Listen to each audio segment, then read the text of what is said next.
Hello, everyone. Welcome to chapter 262 on my RLDR Custom Creations YouTube channel. It is the weekend edition, and towards the end of this last week, I found myself making some decisions on tools again. So if you want to see the conclusion that I came to, all you need to do is stay tuned.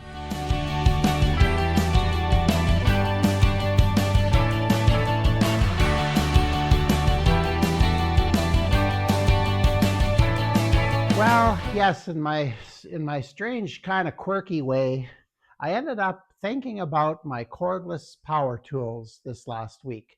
And what got it all started was this.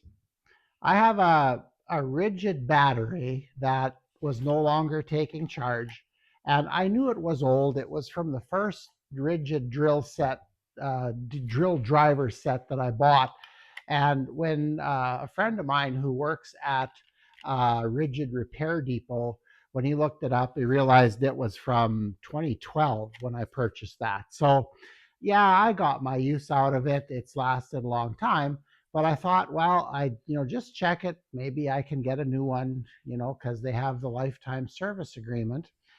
And when he checked in his computer, all the tools that were on there, and I didn't get to look at them because that was behind the desk and I didn't go around to look. All the tools said I needed further action to get the LSA, the Lifetime Service Agreement. There's another code they use, which is the 3-year agreement, which is the rigid standard. But I looked at everything I saw on there needed more action. So I went home. I went on my way to Saskatoon. I wasn't terribly happy about that, but I've kind of feel I've been screwed over by Rigid before. And when I bought my initial set, I could not jump through the hoops to get this registered properly. And this would have probably been in about 2014, maybe. Anyway, I finally just gave up. And I wrote a fairly scathing column for the Saskatchewan Woodworker, which used to be the newsletter of the Saskatchewan Woodworkers Guild. And I didn't bother going back and checking on that for research for what I'm going to tell you today.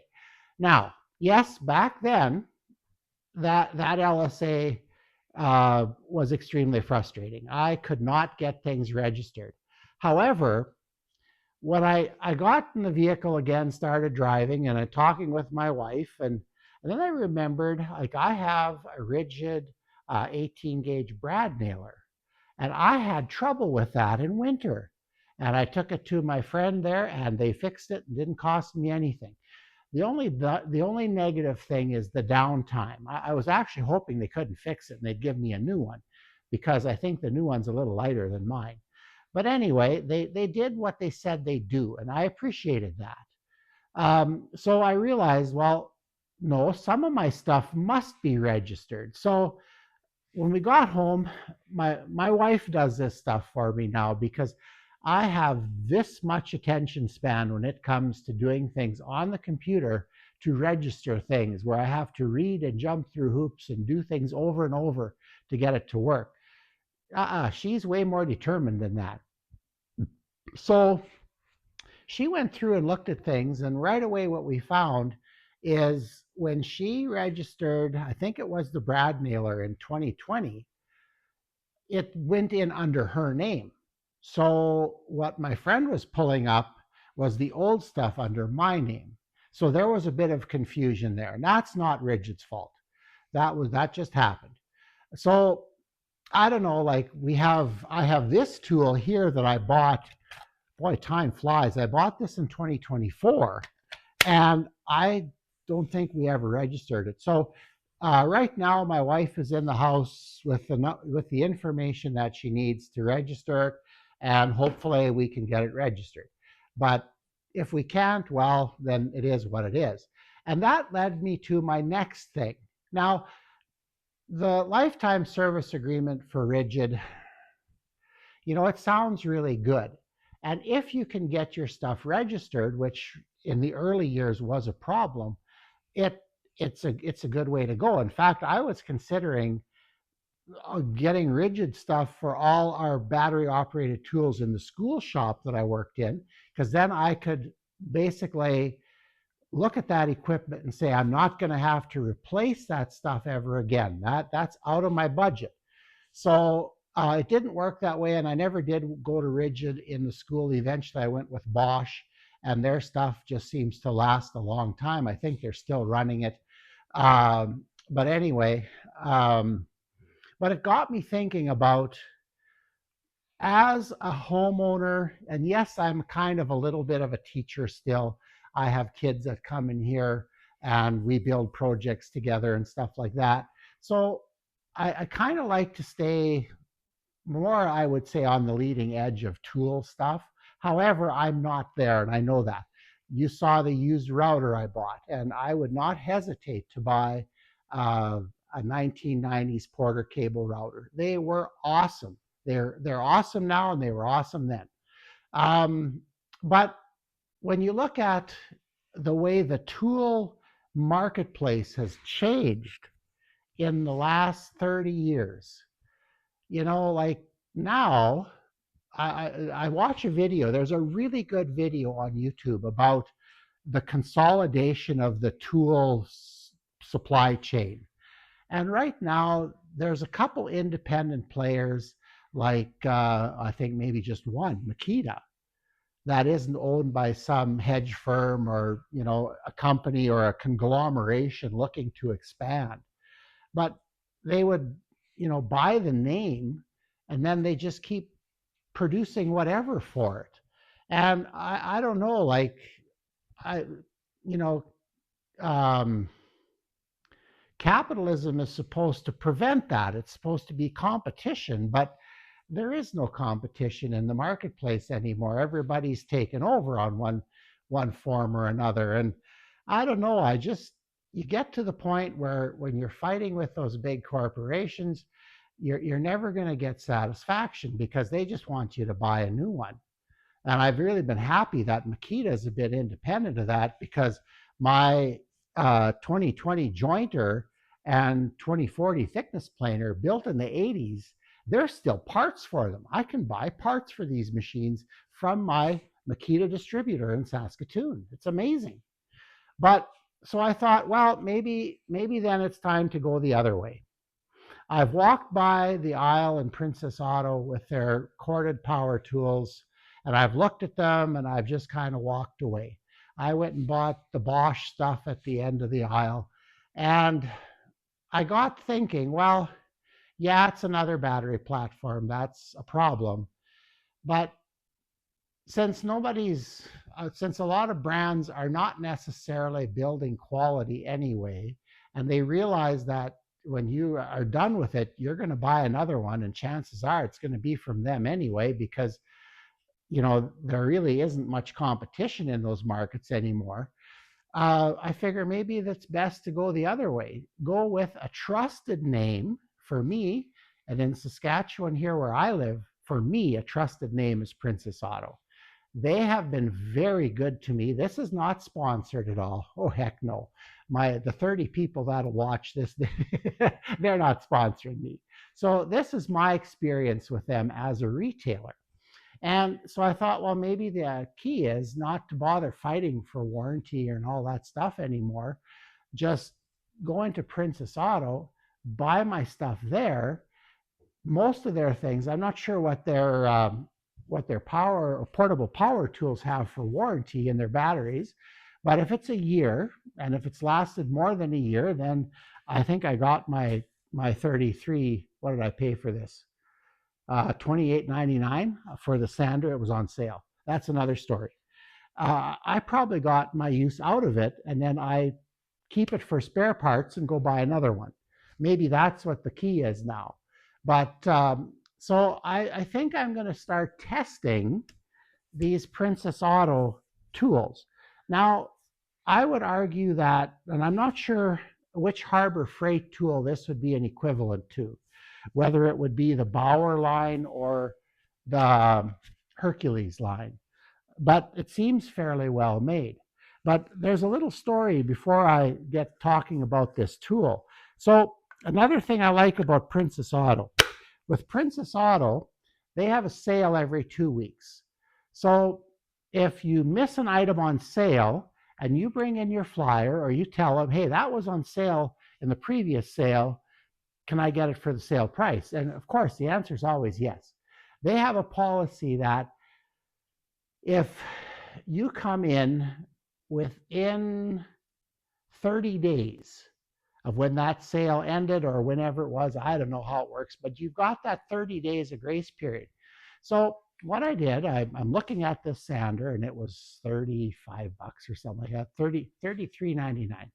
So in the aisle, there's a person stocking shelves.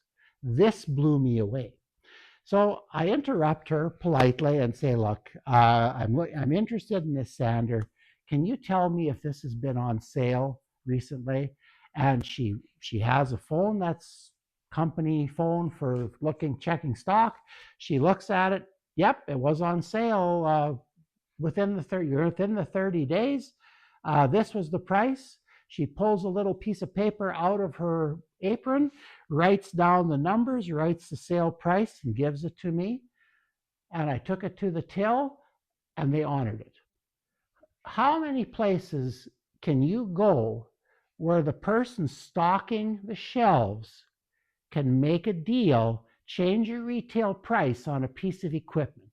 Tell me where that happens. The only place I've ever seen that happen is at Princess Auto. First of all, it does a couple of things. It does a couple of things for me. First of all, it it proves that my business is worth something to them, and I like that. I'm not just a cog in the wheel. I'm a customer, and you treated me fairly. The other thing, I think it's good for the employees because it gives them a sense that, hey, I'm not just stocking the shelves. I can make a decision here. And yeah, if it's corporate policy and they all sit down, okay, you guys can do this, great. But I've sure appreciated the way that I've been treated in there. I think there's only one time I had kind of a negative experience, but I've had so many positive by then that I thought, well, you know what? Even a really, really good place sometimes isn't going to be perfect. So, but my hat's off to them. I am going to start experimenting with these Power Fist tools. Um, so far, my initial impression is the quality seems pretty decent, but I can tell it's not the same as my Bosch stuff. I can tell. But I didn't pay anywhere near as much either. There is one problem with this sander, and there's supposed to be a dust chute on the side here. I don't know if you can see that. See that area there? There should be a little black dust chute there, but there's no screws in the box. Now, and this is why I got to take ownership of this. I know better, but I was in a bit of a hurry and I didn't look at the box carefully. When I got home, I realized that the box had in fact been opened. So this one was probably returned, maybe for the reason that it didn't have screws. But that's no big deal. I won't even bother looking for my sales receipt because I don't need it there. I'll walk in, I'll give them my phone number, and they'll look me up in the computer and probably say something like, "Oh, you spend a lot of money here," but no, they don't. Um, and they'll realize I bought it. This will be next week, so last week, and I'll say what's wrong with it, and I'll show it to them, and then they'll say, "Oh, why don't you go get another one?" And I'll walk out of there with a new sander, which I will check first, and then I'll be on my way. The battery and everything, I bought a battery and a charger, which was on sale. So now my goal is to get another two batteries, and then I'm going to, when a tool breaks or gives up, yeah, if it's a rigid, I'll try for the warranty. If I hope I have everything registered correctly, and I'll jump through the hoop. But if it's a new tool that I need or something I will just need occasionally, it's going to be a Power Fist for now. We're going to try these out. So maybe this sander's junk, but I've been playing with it a little bit already. And I think my younger kids that I work with are going to like this sander. So it's the being away from the cord is really nice. Plus, the variable speed on this thing is really good. I put it at level 1, and I think actually a number of my students, sometimes students are a little bit scared of handheld equipment. So if you can tone it down, it sounds nice on one, it goes nice and slow. If they're patient, away you go. But soon they get impatient, and then they're bumping the speed up. And I've run it at maximum speed, and it seems to be just fine. So yeah, what are your tool needs? I sure wish some of you would respond in the comments about that, because I I look at it this way. You really, really need to be honest with yourself as to how you're going to use a piece of equipment. If you're a pro, in other words, you make your living with that tool and you use it every day, like say a Martinez hammer, which I would love to own, but I don't need it. I can't justify spending 400 Canadian on a hammer. I can't. I'd love a framing nailer too. I don't think Princess Auto makes one, but they will eventually. But again, I'm not framing anything. It would just to be in my shop and would drive the odd nail when I'm building a little cupboard for my storage garage or something. Like, I don't get the use out of it.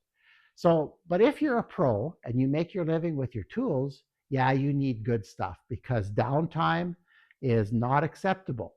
However, if you're a homeowner, maybe some of these lower lines are just fine for you. There are lots of YouTubers that are using Harbor Freight equipment. We don't have Harbor Freight in Canada.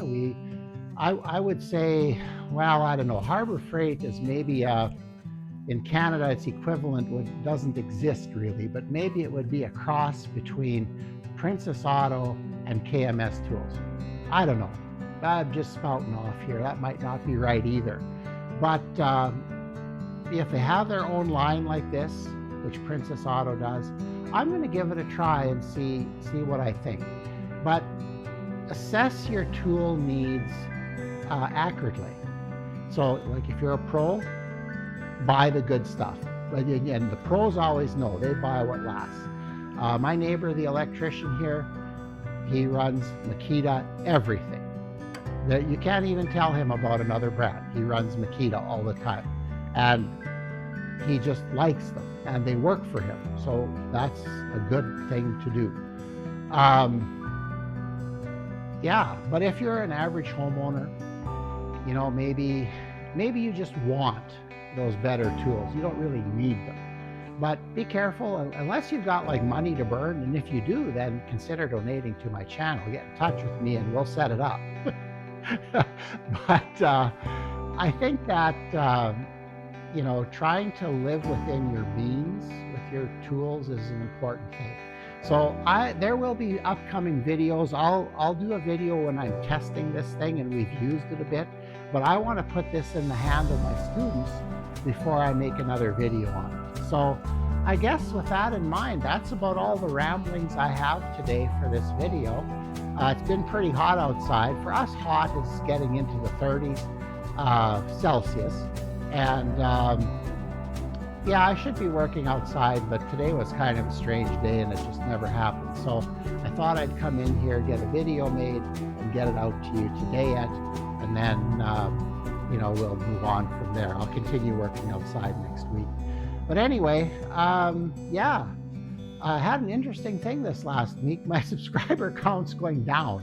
That's not great. Although it's happened before, it goes up and down a little bit and up. But anyway, so we're somewhere 815. Sure like to get that extra 185 people signing up, and then we'll do the guitar giveaway, and hopefully maybe eventually, who knows, maybe this channel can be more successful. So anyway, with that in mind, please remember to like, share, and subscribe, and have an awesome weekend and a great start to next week. We'll see you on the next video.